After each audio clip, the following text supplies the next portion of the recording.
The sky was overcast the day Mira arrived in the small coastal town. With nothing but a backpack, a notebook, and a name she wasn't sure belonged to her, she walked into the town square like a shadow, silent and barely noticed. She remembered nothing of where she came from, nor who she truly was. The people at the hospital had simply written unknown on her admission form. The only clue to her past was a half-burned photo she found in her coat pocket, a little girl laughing beside a lighthouse. Drawn by something she couldn't explain, she had taken a bus to the town by the sea, where a single lighthouse stood tall on the edge of the cliff. It was old and weather-beaten, its light now long since retired. But something about it made her heart race. She rented a room at a small inn, run by a kind widow named Parvati. Every evening, Mira sat at the edge of the cliff, staring at the lighthouse, sketching it in her notebook from different angles, hoping for a memory, a feeling, anything. One day, a boy named Arian approached her. He was curious and friendly, the kind of person who made strangers feel like old friends. He asked why she always sat alone. Mira didn't know how to answer, so she simply said, "I'm trying to remember something." Arian began to join her every day. They shared stories, his real, hers imagined. He showed her the hidden paths in the woods, the beach where sea glass washed up in sparkling colors, and the way the sea sounded different depending on the wind.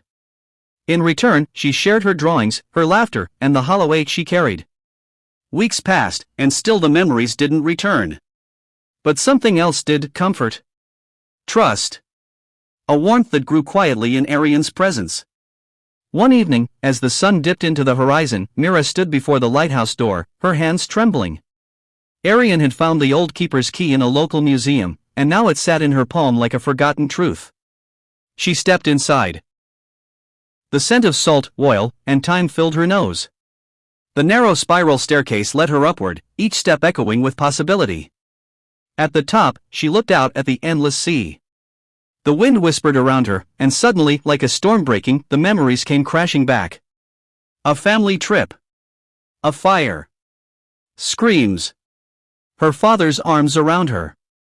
The lighthouse, the last thing she saw before everything went dark. Tears streamed down her face. She was not unknown.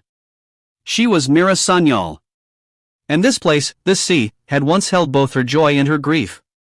She descended the lighthouse slowly. Outside, Arian waited, worry on his face.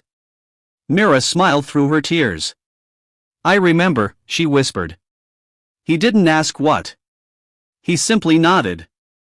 And in that moment, Mira realized, sometimes, to find who we are, we must first lose ourselves completely.